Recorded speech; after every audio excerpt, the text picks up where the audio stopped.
BMS academy में आपका स्वागत है। Conditional and preposition part 2।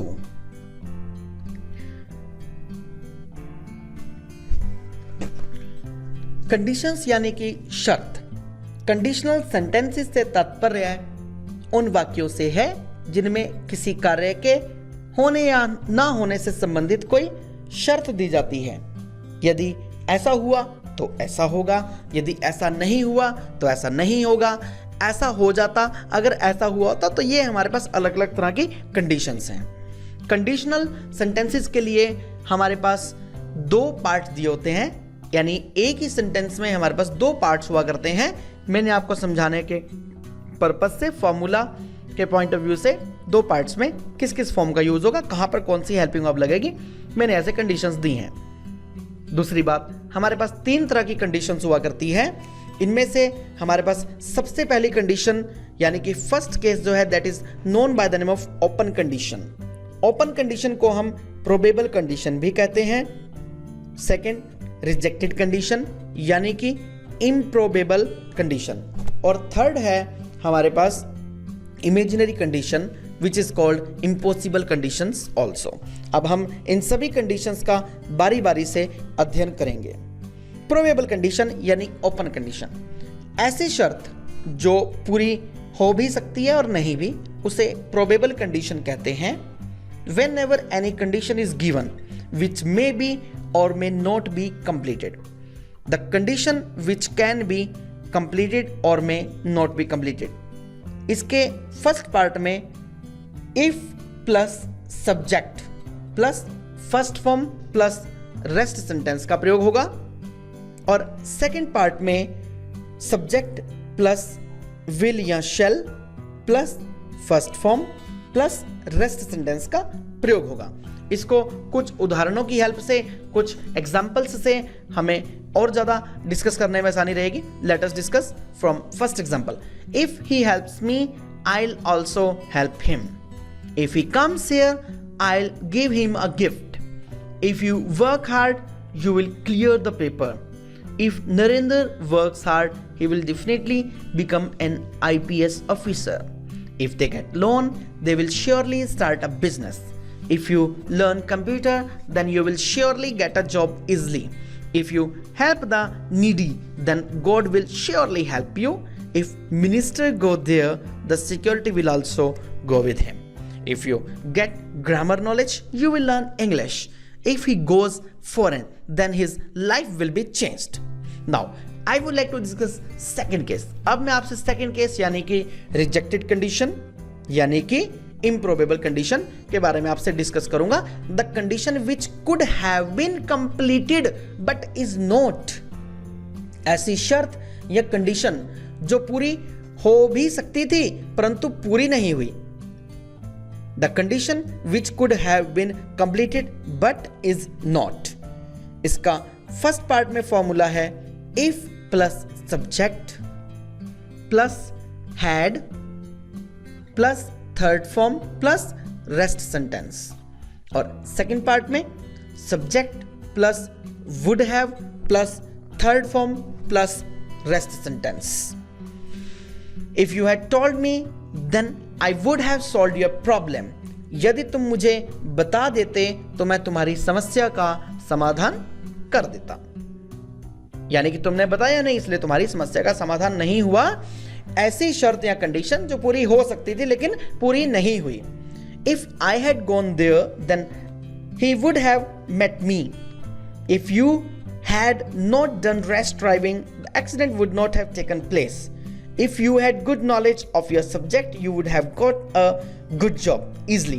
If I had done contract with them, they would not have cheated me. If I had reached there, then my train would not have missed. If I had given him job, he would have robbed me. If you had helped him, he would have succeeded. If Pankaj had come earlier, I would have met him. If Balraj had reached the office, then I would have also gone there. Now, the third case, third condition, imaginary condition. The condition which can never be completed, the condition, again I would like to tell you, the condition which can never be completed, ऐसी शर्त जो ना तो भूतकाल में, ना वर्तमान में तथा ना ही भविष्य में पूरी की जा सकती हो या पूरी हो सकती हो, उसे इमेजिनरी कंडीशन कहते हैं। यह कंडीशन आमतौर पर किसी अटपटी कल्पना से संबंधित हुआ करती है, यानी कि एक ऐसी कल्पना जो पूरी हो ही नहीं सकती। एग्जाम्पल देता हूं मैं कहूं यदि मेरे पंख होते तो मैं उड़कर चंडीगढ़ चला जाता, लेकिन पंख ह्यूमन बीइंग के नहीं आ सकते। इस प्रकार से ये एक अटपटी कल्पना है। इसका फॉर्मूला रहने वाला है हमारे पास, if plus subject plus verb plus rest sentence plus इसके सेकंड पार्ट में subject plus would plus first form plus rest sentence second part में, ठीक। If I were the prime minister then I would solve all the problems, यदि मैं प्रधानमंत्री होता तो सारी समस्याओं का समाधान कर देता। If I were minister, I would solve the problems of system. If he were a king, then he would be happy with everyone. If I were a child, then I would play a lot. If I were a social worker, then I would remove social evils. If I were God, then I would distribute happiness unconditionally.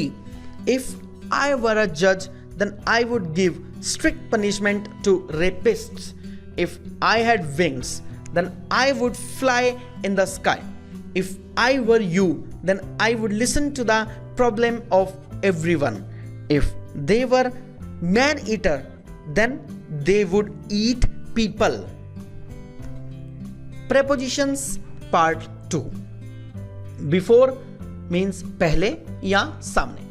Before plus living subject या फिर before का मतलब पहले। She met me in party before some time, यानी वो मुझे party में कुछ समय पहले मिली, पहले के अर्थ में। Now the criminal was brought before the जज, अपराधी को जज के सम्मुख, जज के सामने लाया गया, यानी कि before plus living subject. After बाद में या बाद, जब भी हमारे पास हिंदी वाक्य में बाद में या बाद शब्द आए उसके लिए हम आफ्टर का प्रयोग करेंगे। I'll return you the book after my exam. She is going to marry after some days. Between, दो व्यक्ति या दो वस्तुओं के बीच में, between two nouns. There is good relationship between Sita and Geeta. There is healthy competition between both friends. Among, दो से अधिक nouns के बीच में, for more than two. Lotus is the most beautiful flower among all flowers. There should be a good relation among all countries of world. On का मतलब पर या फिर के ऊपर। जब भी एक नाउन दूसरे नाउन के ऊपर हो और वो दोनों नाउन टच में हो, एक दूसरे के कनेक्ट हो रहे हो, साथ सटे हुए हो, साथ टच हो रहे हो, उसके लिए ऑन का प्रयोग होगा। कैसे? Knife is on the table, चाकू मेज पर है। The book is on the lecture stand. On plus day, किसी भी दिवस के नाम से पहले, किसी भी दिन के नाम से पहले ऑन लगता है, जैसे on Sunday, on Monday, on Tuesday, on Wednesday, on Thursday, on Friday, on Saturday, etc. We are meeting him on Saturday. Chief Minister will come on Monday.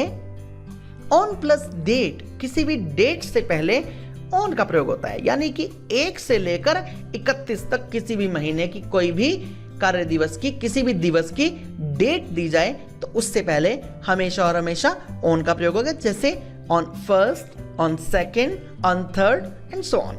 Examples, I am going to Chandigarh on 8th August. Their exams are going to start on 2nd. Situational conversational exercise. Discussion about favorite subject. The discussion between Mohan and Rajesh, Mohan और राजेश के बीच में की जाने वाली अपने favourite subject के बारे में discussion. Hello Rajesh, how are you? Rajesh, I am fine, thank you. What about you? Mohan, very fine. What is your favourite subject? Rajesh, English is my favorite subject. And your? Mohan. Science and mathematics. Rajesh. Nice. Discussing about course. Sushil. Hello Swati, how are you? Swati. I am fine, thank you. And what about you? Sushil. Fine. Which course you want to take admission after passing your plus 2? Swati. However, I am confirmed, but my brother suggested me to take admission in BTech. How about this course? Sushil. Yeah, there is a good scope of this course. I think your brother has guided you well.